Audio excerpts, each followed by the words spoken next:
तो चलिए गाइज, आज हम लोग स्टार्ट करते हैं एम्बार्क एडुकेयर के साथ मैट्रिक्स एंड डिटर्मिनेंट का 12th लेक्चर। आज के लेक्चर में हम लोग क्या करने वाले हैं, तो आज के लेक्चर में हम लोग इजी वे में देखने वाले हैं। जैसा कि आप लोगों के पास इक्वेशन पता होगा, जब तीन वेरिएबल का इक्वेशन आता था, जैसे कि A X plus B X plus C X, ऐसा कुछ मतलब यहाँ वाई जेड कर दो, वाई और जेड इज इक्वल्स टू 0, या फिर यहाँ पे कुछ 0 नहीं 9 ही आ गया, या फिर यहाँ आ जाता था फिर इसको A1 B1 C1 कर लो, A2 x plus B2 Y plus C2 Z, ऐसा इज इक्वल्स टू फिर मान लो कुछ भी 14 आ गया, फिर A3 x plus B3 y plus C3 z is equals to क्या, कुछ भी अपना होगा, जैसे मान लेते 15 है। तो ऐसे टाइप के इक्वेशन को सॉल्व करने के लिए हम लोग को क्या बहुत लेंदी प्रोसेस करना होता था। मतलब तीन इक्वेशन को सॉल्व करने के लिए क्या करना पड़ता था, बहुत ही ज़्यादा लेंदी प्रोसेस करना पड़ता था। लेकिन आज हम लोग एक मैट्रिक्स का एंड डिटर्मिनेंट का एप्लीकेशन देखेंगे, मतलब इसका यूज़ देखेंगे। मैट्रिक्स एंड डिटर्मिनेंट का यूज़ करके हम इन तीनों इक्वेशन को, इसमें से एक्स वाई और जेड का वैल्यू बहुत आसानी से निकाल सकते हैं। ठीक है, तो इसको निकालना आज हम लोग बहुत ही ईजी वे में देखेंगे मैट्रिक्स एंड डिटर्मिनेंट के प्रोसेस से। ठीक है, इसीलिए इसको हम क्या कहते हैं, सिस्टम ऑफ लीनियर इक्वेशंस। देखो लीनियर इक्वेशंस है ना, ये सारे के सारे लीनियर इक्वेशंस हैं, मतलब जिसका पावर 1 है, वेरिएबल 3 है, इसके पास 3। जैसे हम पढ़े थे क्या, इससे पहले जो भी पढ़े थे 9th में पढ़े थे, एक चैप्टर का नाम होगा आपका दो चर वाले रैखिक समीकरण, होगा ना, दो चर वाले रैखिक समीकरण। तो उसमें हम क्या दो चर के बारे में पढ़े थे, एक्स और वाई ही था। लेकिन यहाँ एक्स वाई और जेड अगर दे देता तो एक्स वाई और जेड दे दिया, तीन वो इक्वेशन दे दिया, सॉल्व करने में तो अच्छे से मतलब बैंड बच जाएगा। इसको सॉल्व करने में तो सॉल्व तो हो जाएगा, लेकिन बहुत बैंड बच जाएगा। इसको ईजी वे में कैसे करें, तो ईजी करने के लिए एक मैट्रिक्स एंड डिटर्मिनेंट पर्पस तरीके का यूज़ करेंगे। ठीक है, आज के क्लास बस यही देखने वाले हैं, अच्छे से देखो। एंड उसके बाद हम कुछ टॉपिक्स दिखाएंगे जिससे आपको क्वेश्चंस एग्जाम्स में आते ही हैं। ठीक है, तो सबसे पहले ये देखते हैं सिस्टम ऑफ लीनियर इक्वेशंस। इसमें कैसा इक्वेशन हो सकता है, जैसा कि आपको पिछले पेज पे हम लिखे A1x प्लस क्या हो सकता है B1y प्लस में क्या हो सकता है C1z इज इक्वल्स टू क्या D1, ऐसा कुछ होगा। फिर क्या हो सकता है A2x प्लस B2y प्लस में क्या C2z is equals to D2। और क्या हो सकता है अपना A3x प्लस में B3y प्लस में क्या C3z इज इक्वल्स टू क्या हो सकता है D3 हो सकता है। तीन इक्वेशन दे दिया, अब इसमें आपको बोल देगा वो आप फाइंड करके दिखाओ x का वैल्यू, y का वैल्यू और z का वैल्यू। तो तुम क्या करोगे, तो फाइंड कर सकते हैं। इसको मैट्रिक्स मेथड से हम लोग फाइंड करना भी सीखेंगे, मैट्रिक्स मेथड से। वैसे अगर सॉल्व करने के लिए बोलेगा तो क्या करोगे पता है, इसमें से क्या करोगे x का वैल्यू निकालोगे। तो x का वैल्यू निकालोगे तो क्या हो जाएगा D1 माइनस में B1y माइनस में C1z और बट्टा में A1, ये हो गया। यहाँ से x का वैल्यू निकल जाएगा। अब यहाँ से क्या करोगे तुम, y का वैल्यू निकाल लोगे। यहाँ से तुम क्या करोगे, y का वैल्यू निकाल लोगे। जब यहाँ से y का वैल्यू निकल जाएगा, यहाँ से मतलब क्या करोगे ना, ये x का वैल्यू निकला ना, इसमें भी पुट करोगे x का वैल्यू और यहाँ इसमें भी पुट करोगे, वो दूसरा प्रोसेस बताने लगे, ये जानो। जब तुम x का वैल्यू क्या करोगे, जब तुम x का वैल्यू इसमें भी पुट करोगे और इसमें भी पुट करोगे तो क्या होगा, इसमें से x खत्म हो जाएगा, x और x खत्म हो जाएगा और इसमें सिर्फ y और z बच जाएगा, जो कि y z था ही। तब तो फिर ये दो चर वाला रैखिक समीकरण बन जाएगा, तो उसको तुम सॉल्व कर लोगे। तो ये थोड़ा लंबा प्रोसेस होगा, इसका कैलकुलेशन बहुत ही गंदा होगा। तो इसको हम शॉर्टकट तरीके से कैसे बनाएंगे, तो शॉर्टकट तरीके से बनाना भी सीखो। कौन से मेथड से बनाएंगे, मैट्रिक्स मेथड से। कौन से मेथड से, रिपीट करो, मैट्रिक्स मेथड से हम लोग करेंगे। ठीक है, हाँ वेरी गुड। तो देखो मैट्रिक्स मेथड से जब करेंगे हम लोग, तो अपना मैट्रिक्स में क्या करेंगे, मैट्रिक्स मेथड में क्या करेंगे, तुम मैट्रिक्स के अंदर में डाल दो सबको। तो क्या डालोगे, A1x प्लस में क्या डालोगे B1y प्लस में क्या डालोगे C1z। यहाँ पे क्या डालोगे A2x प्लस में B2y प्लस में C2z। इसके बाद क्या डालोगे यहाँ A3x प्लस में B3y और प्लस में C3z। यहाँ से देखना हम प्रोसेस क्या अपना रहेगा कि इसका बहुत यूज़ होगा।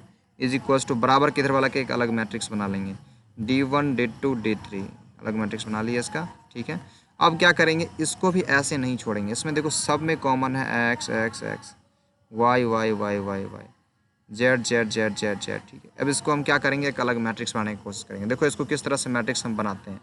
इसको मैट्रिक्स बनाने के लिए बोला, हम फटाक से मैट्रिक्स बनाएंगे कैसे, तो थोड़ा सा हम इसको इस गंदगी को हटाते हैं। तो बता दिया आपको, ये सब सॉल्व करने के लिए पूछा जा सकता है, तो ऐसे सॉल्व करोगे।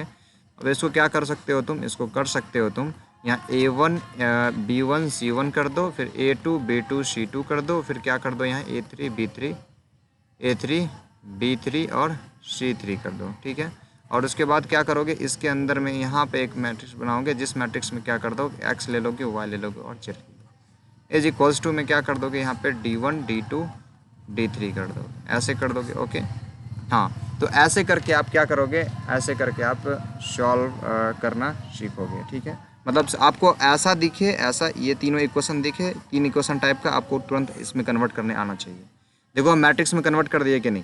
अब मैट्रिक्स में कन्वर्ट करने से क्या हो गया, मैट्रिक्स में कन्वर्ट कर ही के क्या दिक्कत, मतलब क्या हम मेरा आंसर निकल गया क्या? अभी नहीं निकला है, इसको आंसर निकालना हम सीखेंगे। ओके, आंसर निकालना हम इसको सीखेंगे। वेट अ मिनट, आंसर निकालना हम सीखेंगे, लेकिन 1 मिनट जरा सा होल्ड कर। लीनियर इक्वेशन को सॉल्व करना सीख रहे थे मैट्रिक्स मेथड से, तो यहाँ तक तो हम लोग ले आएंगे। तो इसको क्या करेंगे, इसको ए मैट्रिक्स मान लेते हैं। ए मैट्रिक्स किसको ए मैट्रिक्स माने, जो देखो एक्स वाई और जेड के कोफिशिएंट से मिलकर के बना हुआ है। एक्स वाई और जेड के कोफिशिएंट से एक मैट्रिक्स बन गया, इसको हम लोग क्या मान लिए, डिटर्मिनेंट ऑफ ए, मतलब ए मैट्रिक्स एक मान लेते हैं। ठीक है, और अगला वाला को यहाँ पर ये जो है ना सिर्फ वेरिएबल है, देखो सिर्फ और सिर्फ चर राशि है, मतलब ये चेंज हो सकते हैं, वेरिएबल्स है, चर राशि है, चर राशि हैं। अब इस चर राशि को क्या कर सकते हैं, एक हम कौन चर राशि मान लेते हैं। ठीक है, इसको भी एक क्या मान लेते हैं हम लोग, वेरिएबल मान लेते हैं। A X is equals to हम लोग क्या कर देते हैं, इसको दूसरा मैट्रिक्स मान लेते हैं बी। इसको क्या कर सकते हैं, A X is equals to B लिख सकते हैं।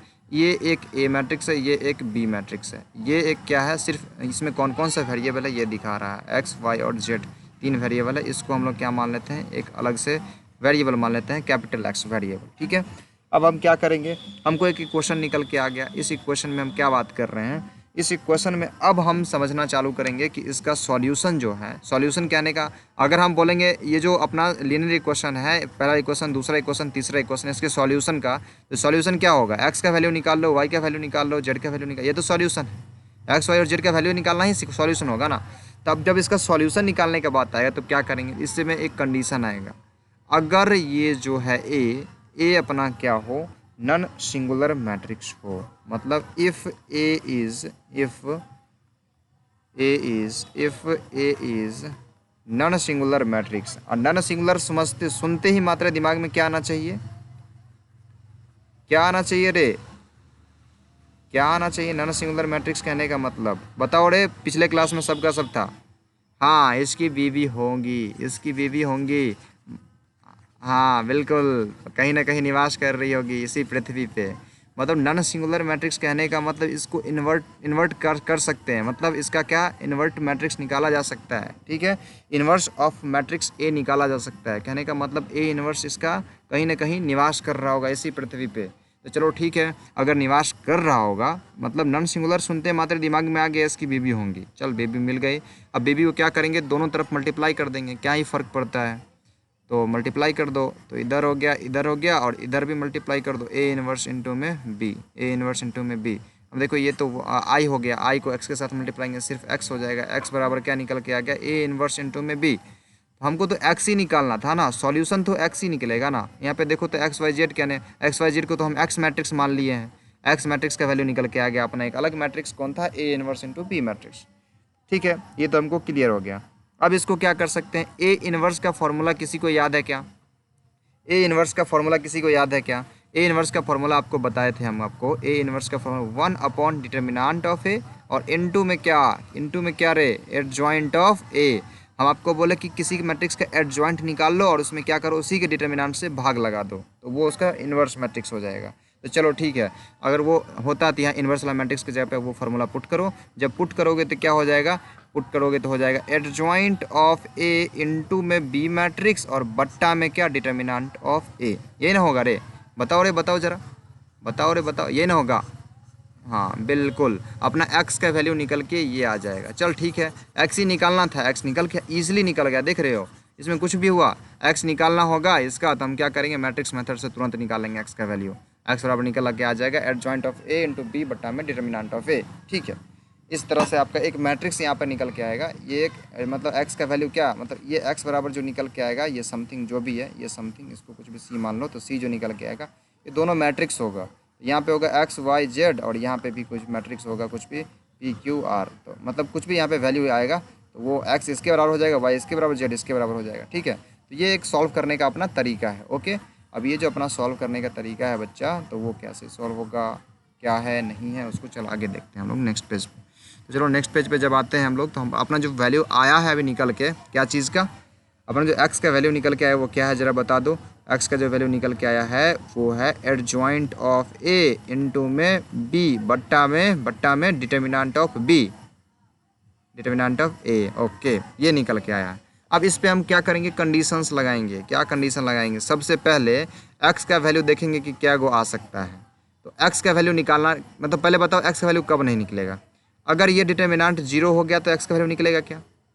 अगर ये डिटर्मिनेंट अगर 0 हो गया, अगर ये डिटर्मिनेंट 0 हो गया तो क्या हो जाएगा, समथिंग अपॉन 0, समथिंग अपॉन में 0, समथिंग SMTHNG, समथिंग अपॉन में 0, समथिंग अपॉन 0 तो इन्फिनिटी। कहने का मतलब x का वैल्यू क्या होगा, x का वैल्यू क्या होगा, निकल क्या सकता है, निकल सकता है क्या, नहीं सकता है। और निकल नहीं सकता है और निकलेगा तो कैसा निकलेगा वो आपको बताने वाले हैं। तो सबसे पहले x का वैल्यू कब निकलेगा और क्या निकलेगा वो आपको बताते हैं। x का वैल्यू निकालने का सबसे पहला कंडीशन होगा कि वो जो है ना नॉन सिंगुलर होना चाहिए, मतलब उसकी बेबी होनी चाहिए। नॉन सिंगुलर मैट्रिक्स कहने का मतलब उसका डिटर्मिनेंट क्या होना चाहिए, 0 नहीं होना चाहिए। मतलब अगर ये डिटर्मिनेंट 0 नहीं होगा तब निकल जाएगा a का वैल्यू, x का वैल्यू निकल जाएगा। ये डिटर्मिनेंट 0 नहीं होगा तब निकल जाएगा। अरे जब यहाँ 0 नहीं होगा कुछ और वैल्यू होगा, ये 0 नहीं होगा कुछ और वैल्यू होगा, तो समथिंग अपॉन में कुछ और वैल्यू, तो कुछ निकल के आएगा ना। तो समझ रहे हो, मतलब क्या, अगर हमको क्या निकालना है, x का वैल्यू निकालना है लीनियर इक्वेशन सिस्टम में, तो आपका क्या होना चाहिए, वो नॉन सिंगुलर मैट्रिक्स होना चाहिए। तो नॉन सिंगुलर मैट्रिक्स होगा तो उस सिस्टम के पास जो है ना, सिस्टम ऑफ इक्वेशन के पास कैसा सॉल्यूशन निकल के आएगा, यूनिक सॉल्यूशन निकल के आएगा। कौन सा सॉल्यूशन निकल के आएगा, यूनिक, मतलब एक ही सॉल्यूशन निकल के आएगा। वो कैसे पता चला, तो वो ऐसे पता चला ना कि अगर ये डिटर्मिनेंट ऑफ समथिंग का जो भी वैल्यू है यहाँ पे आ जाएगा तो ये मैट्रिक्स जो है, मैट्रिक्स का वैल्यू कुछ एक सी मैट्रिक्स आएगा और ये भी मैट्रिक्स कुछ ऐसा आएगा XYZ टाइप का, एंड यहाँ पे भी एक मैट्रिक्स आ जाएगा PQR टाइप का। तो x का वैल्यू p हो जाएगा, y का वैल्यू q हो जाएगा, z का वैल्यू r हो जाएगा। इस टाइप का कुछ मैट्रिक्स आ जाएगा इसके लिए। लेकिन अगर बात कर रहे हैं हम क्या चीज़ का, अगर बात कर रहे हैं हम, तो यहाँ बात कर लिए कि इफ़ a इज सिंगुलर, लेकिन अगर वो मतलब नॉन सिंगुलर का बात कर लिए, मतलब जिसकी बेबी होंगी। लेकिन बात कर लेते जिसकी बीबी नहीं होंगी, जो नपुंसक होगा बेचारा, उसके लिए क्या करेंगे, उसके लिए बात करेंगे ना। तो उसके लिए जब बात करते हैं तो देखो क्या आता है, इफ़ ए इज सिंगुलर, कहने का मतलब जिसकी बीबी नहीं है, एक सिंगुलर मैट्रिक्स है, कहने का मतलब जिसका डिटर्मिनेंट 0 है, मतलब जिसके बच्चा एक भी नहीं है, जिसके लिए हो ही नहीं सकता है, ठीक है, बच्चा होने का चांस ही खत्म है, ठीक है। उसके बाद एंड, मतलब इसके साथ साथ, मतलब ये डिटर्मिनेंट ऑफ 0 तो है ही, मतलब ये तो पहला केस था, केस 1 अपना क्लियर हो गया। तो केस 2 में क्या है, केस 2 में अपना क्या चीज़ है, डिटर्मिनेंट ऑफ ए तो अपना क्या हो, डिटर्मिनेंट ऑफ ए तो 0 हो, मतलब ये जिसकी बच्चे हैं ही नहीं, जिसके बाल बच्चे हैं ही नहीं, नपुंसक है बेचारा, ठीक है। तो चल ठीक है, ये तो क्लियर हो गया, डिटर्मिनेंट ऑफ ए 0 है। डिटर्मिनेंट ऑफ ए नीचे में तो 0 हो गया, लेकिन अगर ऊपर वाला मैट्रिक्स 0 ना हो, मतलब ऊपर वाला कहने का मतलब एडजॉइंट ऑफ ए इंटू में B is not equal to 0, ये नॉट इक्वल टू का साइन हम यहाँ लिखे हैं, is not equal to 0। Computer language में ऐसे ही नॉट इक्वल टू लिखा जाता, यही पर्पज़ से लिखे थे, आपको कुछ नया चीज़ सिखा दें। Not equal to computer language में लिखना, हाँ पता है तो सीख लो, और नहीं पता, मतलब नहीं पता तो सीख लो, पता है तो बहुत अच्छी बात है। चल ठीक है, ये अपना क्या, एडजॉइंट ऑफ ए इंटू में B is not equal to 0। Okay, दोनों अगर कंडीशन सेटिस्फाई कर रहा हो, मतलब ऊपर वाला 0 ना हो, ऊपर वाला 0 ना हो और नीचे वाला 0 हो जाए, तो क्या होगा, क्या होगा बच्चा, तब उसके पास में क्या होगा, then the system of equation has कोई सॉल्यूशन नहीं, नो सॉल्यूशन, उसके पास सॉल्यूशन ही नहीं होगा, मतलब वो इनकंसिस्टेंट होगा। इनकंसिस्टेंट किसको कहते हैं, तो इनकंसिस्टेंट हम उसको कहते हैं जिसके पास कोई सॉल्यूशन ना हो, वैसा लीनियर इक्वेशन सिस्टम। हाँ, और नीचे में इनफाइनाइट क्यों होगा वो देखो, केस 3। अब ये सबसे ज़्यादा मचाने वाला चीज़ है, केस 3 समझने वाला और मचाने वाला चीज़ है। केस 3 क्या है, तो केस 3 आपके पास है, अगर आपका डिटर्मिनेंट ऑफ ए क्या हो जाए, 0 हो जाए, और साथ ही साथ एडजॉइंट ऑफ ए इंटू में बी भी 0 हो जाए, मतलब ये भी 0, ऊपर भी नीचे, ऊपर भी 0 नीचे भी 0, मतलब ऊपर 0/0 आ जाए। अब 0/0 तो आप समझते हो कि इनडिटर्मिनेट फॉर्म है, आप ये लिमिट में पढ़े होगे, ये इनडिटर्मिनेट फॉर्म, अगर लिमिट पढ़े हो तो, नहीं पढ़े हो तो पढ़ाया जाएगा तब समझोगे। तो ये ये इनडिटर्मिनेट टर्म है, इसका वैल्यू निकाला ही नहीं जा सकता है। तो ये 0/0 अगर केस ऐसा आ जाता है, तब उसके लिए हम कहेंगे इसके पास इनफाइनाइट मेन्यू सॉल्यूशन होगा, इसके पास क्या होगा रे, इनफाइनाइट मेन्यू सॉल्यूशन होगा।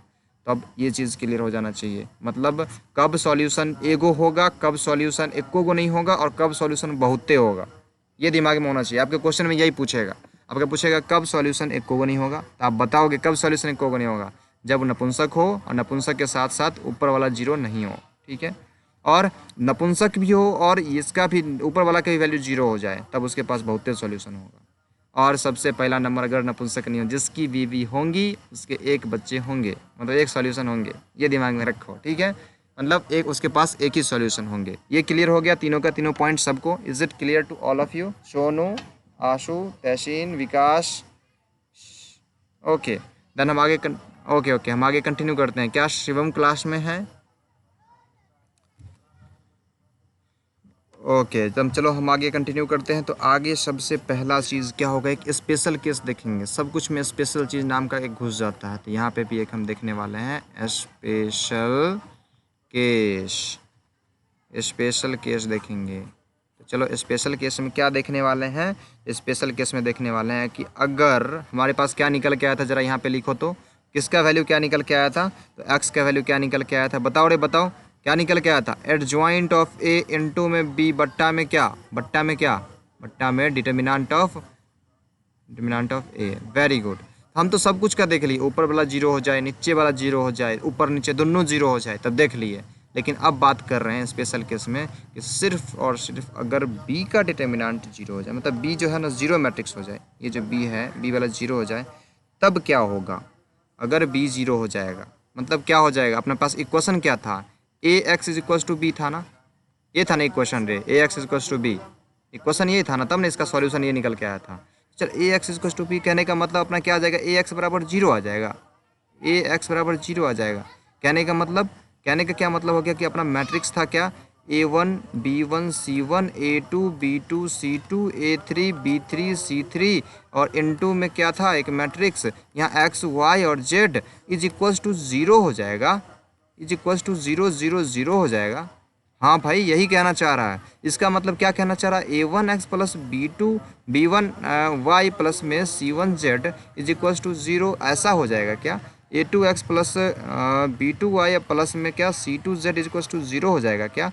और A3x प्लस में B3y प्लस में क्या C3z इज इक्वल्स टू में 0 होगा क्या? हाँ भाई इसी चीज़ का बात कर रहा है। कहने का मतलब आपका जो D वाला टर्म है, लास्ट वाला टर्म, ये 0 हो जाए, बी मैट्रिक्स ही 0 हो जाए, तब ऐसा केस का बात कर रहे हैं, मतलब वैसे स्पेशल केस का बात कर रहे हैं। अगर ऐसा हो गया, मतलब आपका कुछ ऐसा लीनियर इक्वेशन क्वेश्चन में दे रहा है सॉल्व करने के लिए, इसका मतलब ऐसे इक्वेशन को हम स्पेशल केस में ट्रीट करेंगे, स्पेशल उसको हम अलग से ट्रीट देंगे। इसके ट्रीट में क्या देना है? तो इसके ट्रीट में सबसे पहले आपको बताना है ना कि ऐसे सिस्टम को हम क्या कहते हैं। तो ऐसे सिस्टम को हम अलग नाम ही रख दिए, क्या कह दिए हैं? इफ मतलब यदि b इज इक्वल्स टू 0 तो आप कह दीजिएगा this kind of system is called homogeneous system of equation. क्या कहिएगा? This kind of system is called, ऐसे सिस्टम को क्या कहेंगे? जब आपका बराबर के उधर वाला सारा का सारा 0 हो जाएगा तो ऐसे सिस्टम को हम क्या कहेंगे? बताओ रे। Called homogeneous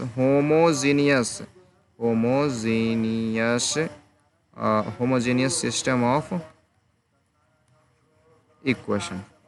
okay, is it clear to all of you? ये सबको क्लियर हुआ क्या? मतलब ऐसे सिस्टम को हम लोग क्या कहेंगे? बस इतना तक कवर हुआ क्या? ऐसे सिस्टम को हम लोग होमोजेनियस सिस्टम ऑफ इक्वेशन कहेंगे। ओके, अब आगे अगर होमोजेनियस सिस्टम ऑफ इक्वेशन हम पहचान लेते हैं, तब उसमें हम कैसे कैसे सॉल्व करेंगे, कैसे पता चलेगा किसके पास एगो सॉल्यूशन है, किसके पास ज़्यादा सॉल्यूशन है? तो देखो अब आपको बताते हैं कि अगर, मतलब व्हेन, पहला कंडीशन देखो, अगर ए जो है ना, व्हेन में हम क्या करेंगे? व्हेन ए इज़ अपना क्या? When A is non singular. Non singular कहने का मतलब जिसके बाल बच्चे नहीं होंगे ना, यही ना रे? मतलब जिसके बीबी होंगी या नहीं, नॉन, हाँ जिसकी बीबी होंगी। मतलब if A is non singular जिसकी बीबी होंगी उनके लिए बात कर रहे हैं। पहले जिनकी बीबी होंगी तो उनके लिए क्या होगा? जिनकी बीबी होंगी उनका भी बड़ा नाम है, ऐसा कुछ होता है ना। ए इंटू में एक्स इज इक्वल्स टू 0, अपना इक्वेशन ये है। और अगर इनकी बीबी होंगी, तो क्या होगा? बीबी से दोनों तरफ मल्टीप्लाई कर दो, तो x is equals to A inverse into में 0, तो क्या हो जाएगा रे बच्चा? एक्स बराबर 0 आ जाएगा। कहने का क्या मतलब हो गया? कहने का मतलब एक्स वाई और z is equals to 0 matrix हो गया, 0 0 और 0। कहने का मतलब क्या मतलब हो गया, x बराबर 0, y बराबर 0, z बराबर 0। हाँ, हम यही कह रहे हैं। तो अगर जिनकी बीबी होंगी उनका भी बड़ा नाम है, देखो देखो, और जिनका नहीं है तो उनका बहुते नाम है। देखो इनका क्या हो गया, इनका क्या हो गया, x का वैल्यू 0, y का वैल्यू 0, z का वैल्यू 0। अब ऐसा कब हुआ है, जब उनके पास बीबी है, मतलब नॉन सिंगुलर मैट्रिक्स है। और जिनको ये बीबी नहीं समझ आ रहा है वो पिछले क्लास का नोट्स, मतलब पिछले क्लास का लेक्चर देख लो, ठीक है, यानी कि 10th लेक्चर, जिसमें हम inverse of a matrix clear किए। मतलब जिनका इन्वर्स निकल सकता है उसको हम कहते हैं, मतलब नॉन सिंगुलर मैट्रिक्स का ही सिर्फ और सिर्फ इन्वर्स निकाला जा सकता है, और जिनका इन्वर्स निकाला जा सकता है उनको हम बोलते हैं उनकी बीवी, इन्वर्स को कह देते हैं उनकी बीवी। तो ये इन्वर्स निकालना हम सीख लिए अच्छे से, चल ठीक है। तो अब देखो, अगर अपने पास देखिए दो कंडीशन हो जाए, देखो आपको अगर पूछे कोई क्वेश्चन, आप सब लोग क्वेश्चन गौर से सुनो, उसका आंसर देना फटाक से, माइक सबका सब ऑन कर लो, क्वेश्चन सुनो। क्वेश्चन अगर पूछे आपको कि अगर आपके पास एक ऐसा मैट्रिक्स है, नहीं आपके वो नहीं, उल्टा क्वेश्चन कर देते हैं, चल आपके पास होमोजीनियस सिस्टम ऑफ इक्वेशन दे देते हैं, क्या दे दिए रे बच्चा, सबसे पहले बता। तो सबसे पहले आपको हम दे दिया हूँ होमोजीनियस सिस्टम ऑफ इक्वेशन, कहने का मतलब लास्ट वाला 0 0 0, ठीक है। आपको कह दिए होमोजीनियस सिस्टम ऑफ इक्वेशन दे दिए, तो आप जरा बताओ जिनकी बीबी होंगी उनके एक्स वाई जेड का वैल्यू क्या होगा, बताओ एक्स वाई जेड का वैल्यू क्या होगा, 0 0 0 होगा, बिल्कुल 0 0 0 होगा। इसको याद करने का एक तरीका है, इनको नाम ही दे देते हैं हम, इनका नाम क्या दे देते हैं, this system has unique and trivial solution. इसके पास सिर्फ एक एक सॉल्यूशन है ना, मतलब यूनिक सॉल्यूशन है, और ट्रिवियल सॉल्यूशन का मतलब तीनों 0 0 0 है, ट्रिवियल मतलब 0। अब से मैट्रिक्स में जहाँ भी ट्रिवियल सुनने को मिला, ट्रिवियल मतलब 0 0 0, ठीक है। उसके पास 3 सॉल्यूशन होंगे, तीनों 0 होंगे, ठीक है। तो ये कह रहा आपको हम क्या कह दिए, this system this system has unique and बताओ रे, unique and trivial solution, tree के बाद क्या होगा रे, ट्रिवियल सॉल्यूशन। ये क्लियर हुआ क्या सबको। अगर जिनकी बीबी होंगी उनका कौन सा सॉल्यूशन होगा, ट्रिवियल सॉल्यूशन होगा। ये सबको क्लियर हो गया क्या, ये सबको क्लियर हुआ रे, ओके। आपको हम क्या बोले, जिनकी बीबी होंगी उनका कौन सा सॉल्यूशन होगा, ट्रिवियल होगा और यूनिक होगा, उसके पास एक ही सॉल्यूशन होगा और ट्रिवियल सॉल्यूशन होगा, ठीक है। उसको हम फटेक से घसते हैं, इस चीज़ को आप अच्छे से याद कर लोगे।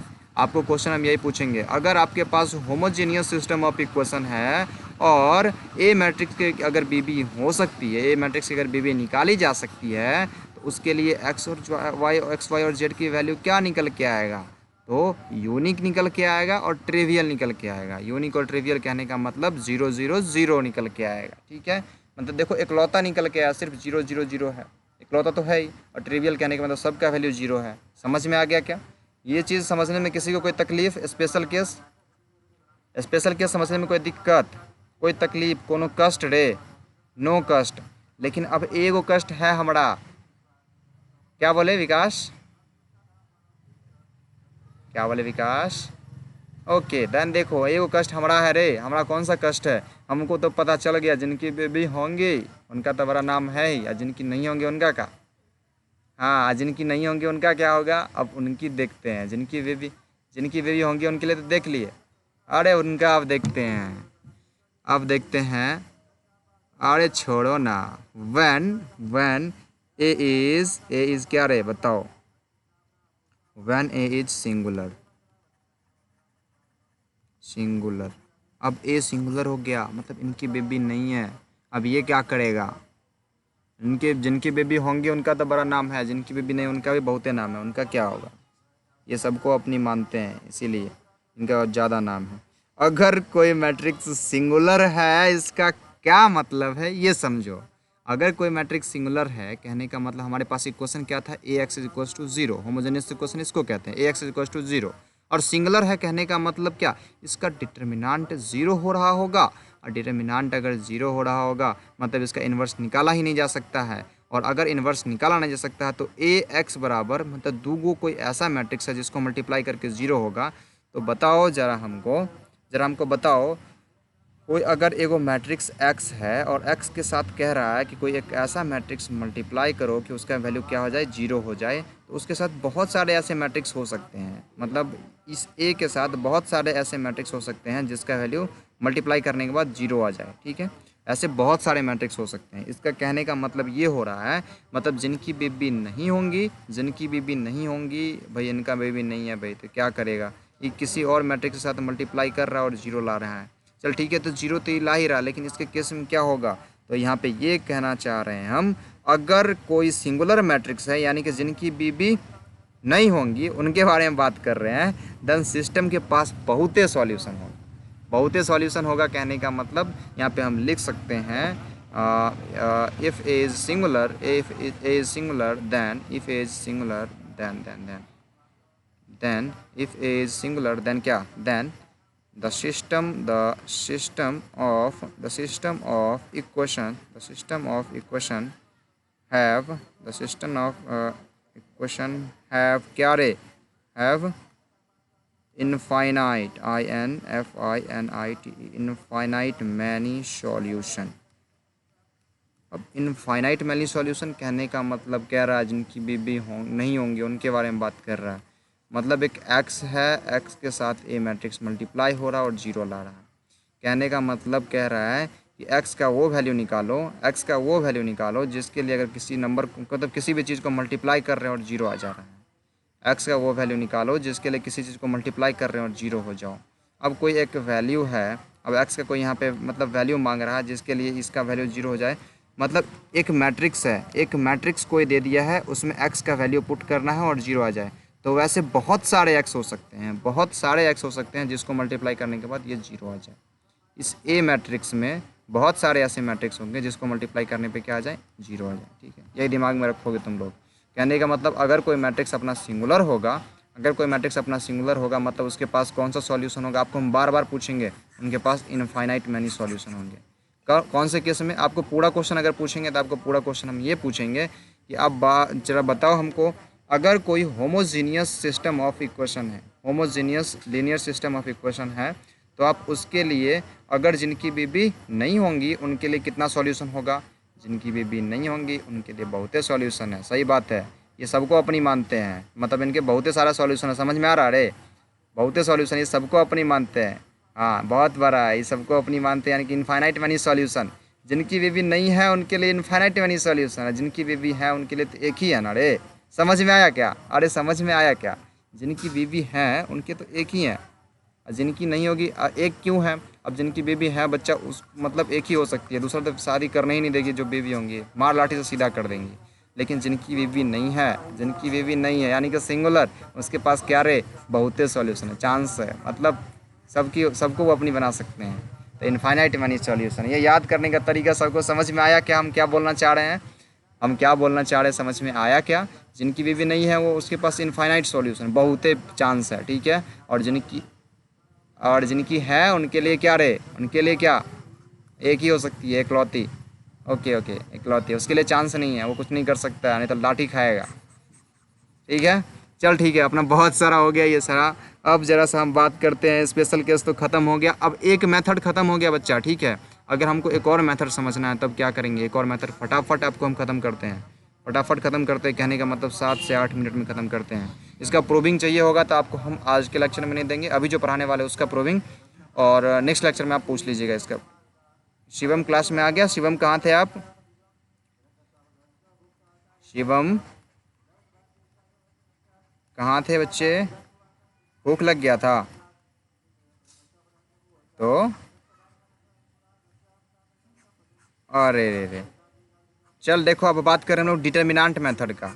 अभी हम लोग क्या निकाले हैं अभी, अरे ठीक है, अभी हाँ खाना लेट से खाते हैं, टेंशन नहीं है। अब यहाँ देखो बच्चा, हम क्या बात कर रहे हैं, अभी हम एक्स वाई और जेड का वैल्यू क्या निकाले हैं, मैट्रिक्स मेथड से। अब निकालेंगे हम इसका वैल्यू कौन से मेथड से, डिटर्मिनेंट मेथड से। अब डिटर्मिनेंट मेथड को ही कौन सा मेथड कहते हैं, एक रूल कहते हैं, इसको कहते हैं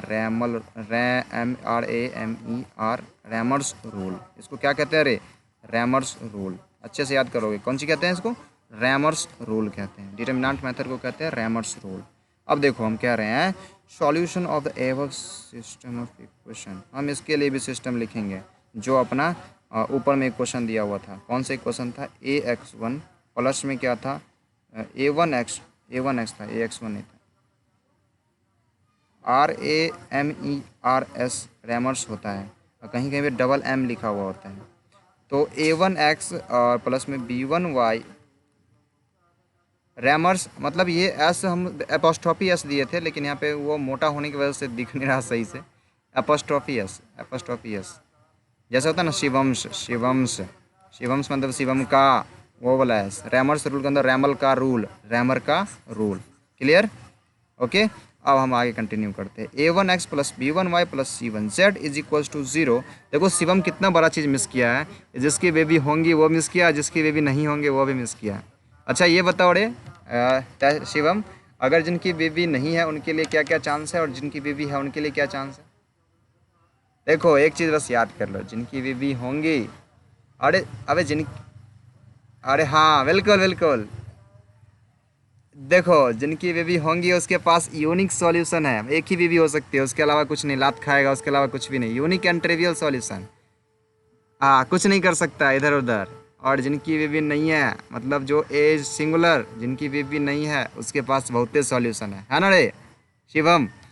अब तुम इसको याद करके रख लो, ठीक है? मतलब ये सबको पता है, हम तुमको बस रिलेट कर दिए हैं, ठीक है? रिलेट कर दी है, आप तुमको बस इसको दिमाग में फिट कर लेना और कुछ नहीं। आप भूलोगे नहीं आई थिंक, और ये भूलोगे कि अपने रिवीजन कर लोगे तो।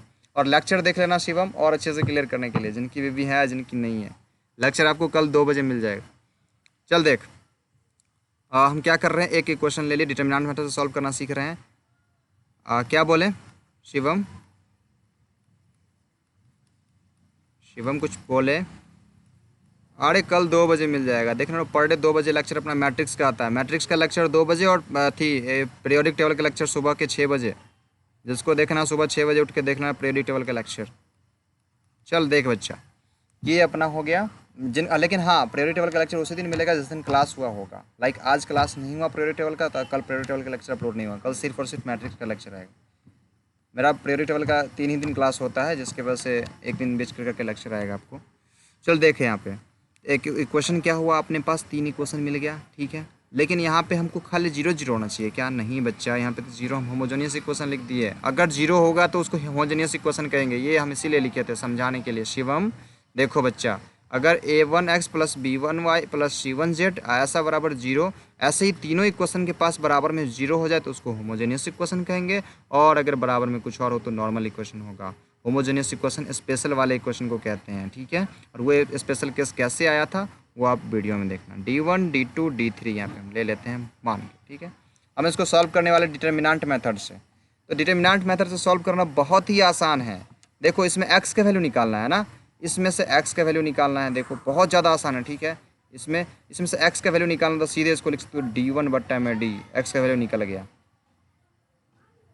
y का वैल्यू क्या क्या क्या क्या बोलो रे बच्चों, बोलो बोलो। और y का वैल्यू निकालना है तो d2 बट्टा में क्या d। अगर z का वैल्यू निकालना है तो क्या रे d3 बट्टा में d। अब d1 को हम dx भी कहते हैं, d1 को हम लोग dx भी कहते हैं, d2 को dy भी कहते हैं, d3 को dz भी कहते हैं। अब d1 का वैल्यू क्या है, d का वैल्यू क्या है, अब ये सबसे पहले जानना जरूरी है। x y z का तो वैल्यू हमको निकालने आ गया, x बराबर d1 बट्टा d, मतलब या फिर dx बट्टा d, और y बराबर क्या हो जाएगा d2 बट्टा d, और z बराबर d3 बट्टा d। लेकिन बच्चा ये d क्या है, ये स्मॉल मैंने d लिख दिया, कैपिटल d होगा यहाँ पे। ओके, यहाँ पे कैपिटल d होगा।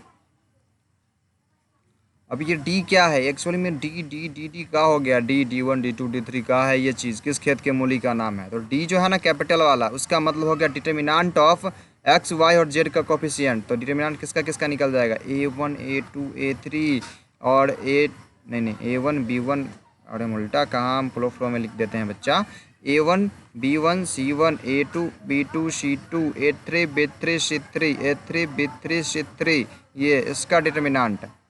ये इसका डिटर्मिनेंट अगर तुम निकाल लोगे, मतलब बराबर के लेफ्ट साइड वाले का, तो वो हो जाएगा अपना d, मेन d हो जाएगा। अब d1 क्या होगा, d2 क्या होगा, d3 क्या होगा।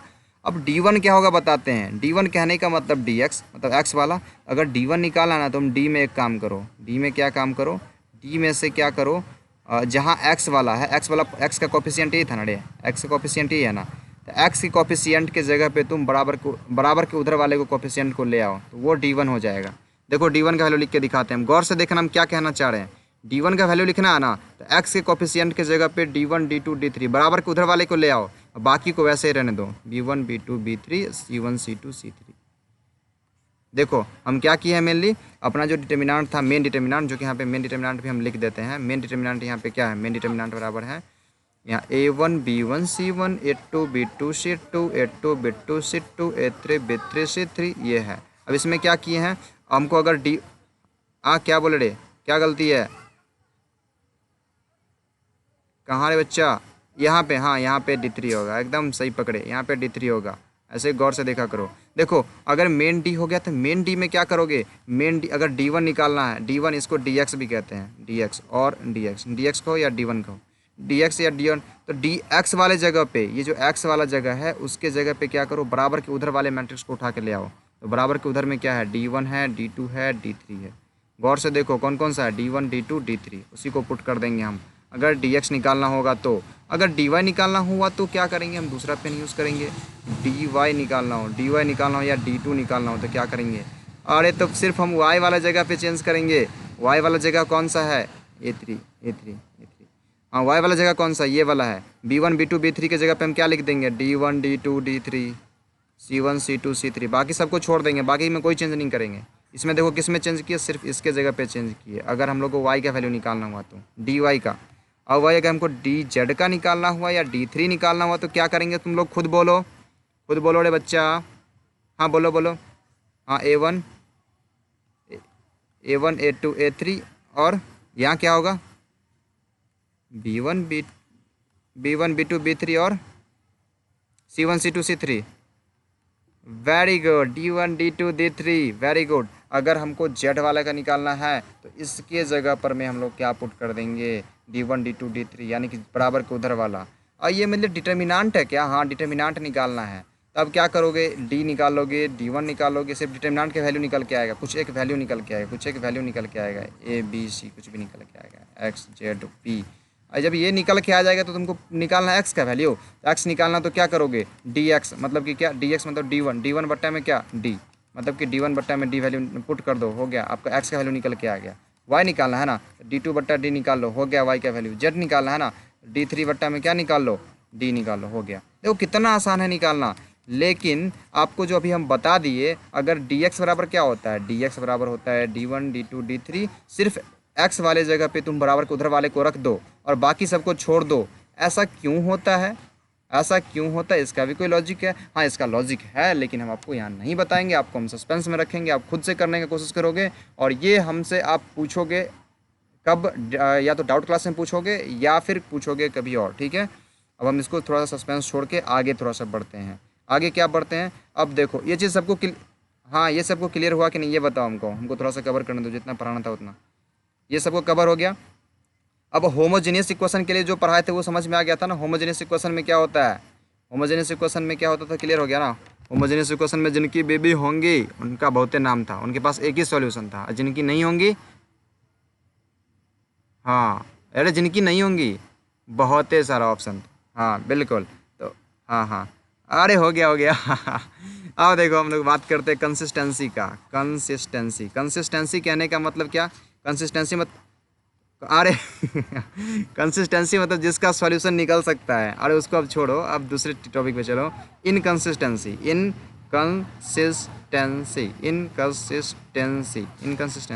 कंसिस्टेंसी मतलब जिसका सॉल्यूशन होगा, इनकंसिस्टेंसी मतलब जिसका सॉल्यूशन नहीं होगा। इसके लिए हम क्या करते हैं, एक सारणी बनाते हैं।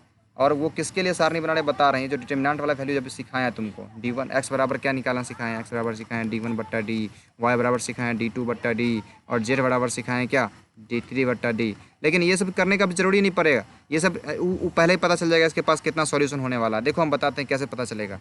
अगर किसी का डिटर्मिनेंट क्या हो जाएगा, D का वैल्यू 0 नहीं आया, D मतलब क्या, D मतलब ये वाला D, देखो D मतलब ये वाला D, ये डिटर्मिनेंट क्या हो जाए, 0 नहीं आया तो उसके पास क्या होगा रे, उसके पास एक सॉल्यूशन होगा। सेम टू सेम वैसे ही जिसके पास बीबी वाला बात हो जाएगा, ठीक है।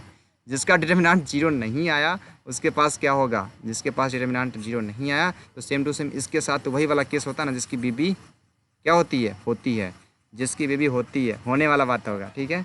जिसका डिटर्मिनेंट 0 मतलब इसके साथ कौन सा वाला बात हो जाएगा,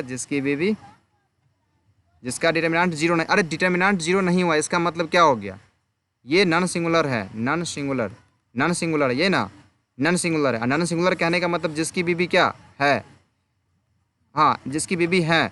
डिटर्मिनेंट जीरो नहीं है मतलब जिसकी बीबी क्या है, जिनकी बीबी कहीं ना कहीं मिलेंगी, और जिनकी बीबी मिलेंगी उसके पास क्या होता है रे बताओ, उसके पास तो सॉल्यूशन एक के गो होता है, एक के गो सॉल्यूशन है अरे। जिनकी बीबी होंगी उनका एक ही सॉल्यूशन, वही लिखेंगे इफ़, यहाँ पे लिख देंगे system system system is consistent. Consistent मतलब कहने का मतलब उसकी सॉल्यूशन मिलेगी, सॉल्यूशन उसके पास है ना रे। कंसिस्टेंसी में थोड़ा ना दिक्कत है, कंसिस्टेंसी कहने का मतलब उसकी शादी वादी तो हो गया, कंसिस्टेंसी मतलब उसकी सॉल्यूशन मिला। बस system is consistent with unique solution, मतलब उसके पास एक ही मतलब सॉल्यूशन है, उससे ज़्यादा कुछ भी नहीं। ठीक है, समझ में आ गया। यूनिक सॉल्यूशन मतलब जिसका डिटर्मिनेंट जीरो नहीं आया। सबसे पहले क्या काम करोगे, जब ये पूछेगा कंसिस्टेंसी और इनकंसिस्टेंसी का बात, उसका डिटर्मिनेंट निकाल के देखोगे।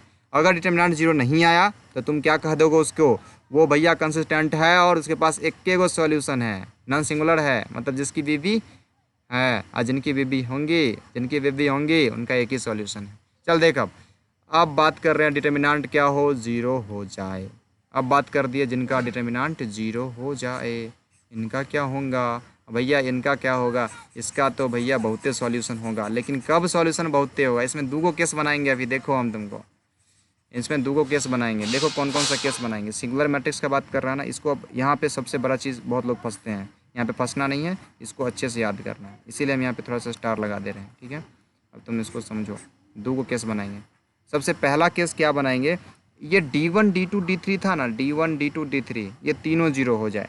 सबसे पहला कंडीशन इफ़, या इधर लगाते हैं, इफ़ D1 बराबर D2 बराबर D3 बराबर क्या जीरो, मतलब तीनों जीरो हो जाए।